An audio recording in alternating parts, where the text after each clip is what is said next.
Good morning সবাইকে। আজকে বেরিয়ে পড়েছিলাম সকাল সকাল একটা ভ্রমণে। তো আমি একটু গেছিলাম কৃষ্ণনগর আমার আত্মীয়র বাড়িতে একটু জিনিসপত্র আনতে। তো দেখে নাও তোমরা, আজকে 7টার ট্রেনে আমি যখন যাই মাঝামাঝি ভিড় ছিল। রানাঘাট থেকে আমি ট্রেন ধরি লালগোলা লোকাল। তো সেইটুকানিকে আমি তোমাকে দৃশ্যটা দেখাচ্ছি। রানাঘাট থেকে ট্রেন ছাড়ার পর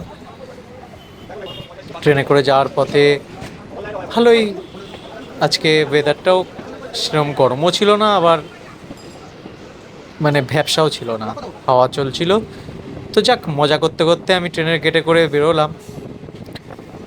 তো দেখো দৃশ্যগুলো, যেটুখানি পেরেছি বাইরের দৃশ্যগুলো তোমাদের সামনে তুলে ধরেছি, একটু দেখতে থাকো। কাদের এরকম ভাল লাগে দৃশ্য একটু জানিও কমেন্ট করে। তো যাই হোক, আমি এরকম ভিডিও দিতে থাকবো তোমাদের সাথে, আমার সাথে থেকো।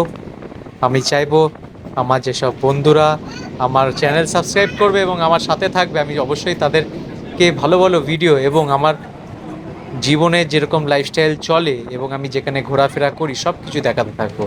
দেখো স্টেপ বাই স্টেপ, স্টেশনের পর স্টেশন, রানাঘাটের পর কালিনানপুর, বিননগর, তায়েরপুর, বাতকুল্লা, তারপর পৌঁছে গেলাম কৃষ্ণনগর। কৃষ্ণনগর নেবে এ দেখো আমাদের কৃষ্ণনগরে ইলেকট্রিক যেটা হচ্ছে আমাদের হচ্ছে সিঁড়িটা, সেটা তোমাদের দেখালাম। তা রেল লাইনে নেবে আমি ওপারে যেতে হয়েছে, ওপারে না গেলে টোটো পাওয়া যাবে না, ঠিক আছে। তো ওই টোটো ধরার জন্য আমি ওপারে গেছি, গিয়ে একটা চায়ের দোকানে চা খেলাম দাদাটার সাথে। চাটা খেয়ে নিয়ে টোটো করে বেরিয়ে পড়লাম। তো আমি একটা ছোট্ট ব্যাগে একটু ছোট্ট গিফট নিয়ে গেছিলাম, আত্মীয়র বাড়ি যেতে গেলে যা লাগে, একটা ছোট্ট ব্যাগ নিয়ে একটা ছোট্ট গিফট নিয়ে গেছিলাম। তো টোটো করে যাওয়ার পথে কী সুন্দর দৃশ্য, কী সুন্দর গ্রাম্য দৃশ্য, এসব দৃশ্য মানে সত্যি আমরা শহরের লোক খুব মিস করি, কিন্তু আবার গ্রামের লোক শহরের দৃশ্য খুব মিস করে। তো উভয়ের দুজনে দুজনকে দরকার লাগে। তো সত্যি আমার খুব ভাল লাগে গ্রামের দৃশ্য, আর গ্রামের পরিবেশ সত্যি খুব স্বচ্ছ এবং মানে কি বলে এনভায়রনমেন্ট ফ্রেন্ডলি, একদম মানে পিওর পিওর পিওর। দেখো কত কিছু আমায় দিয়েছে, বস্তা ভরে আমাকে সবজি সাবজা দিয়ে, সব বাড়িতে খুলে তোমাদেরকে গিয়ে দেখাবো। দেখো কফি দিয়েছে, কফি মেড দিয়েছে, তারপরে কফি আর কফি মেডটা এটা বিদেশ থেকে আনা গিফট, যার তার সাথে সাথে আম।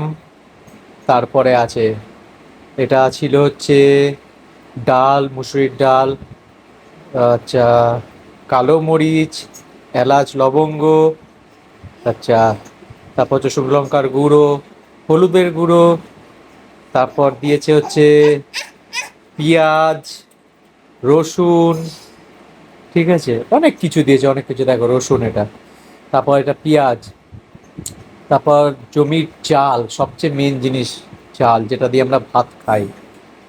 তো এই গিফটগুলো পাওয়ার পর মানে মন একদম ভরে যায়।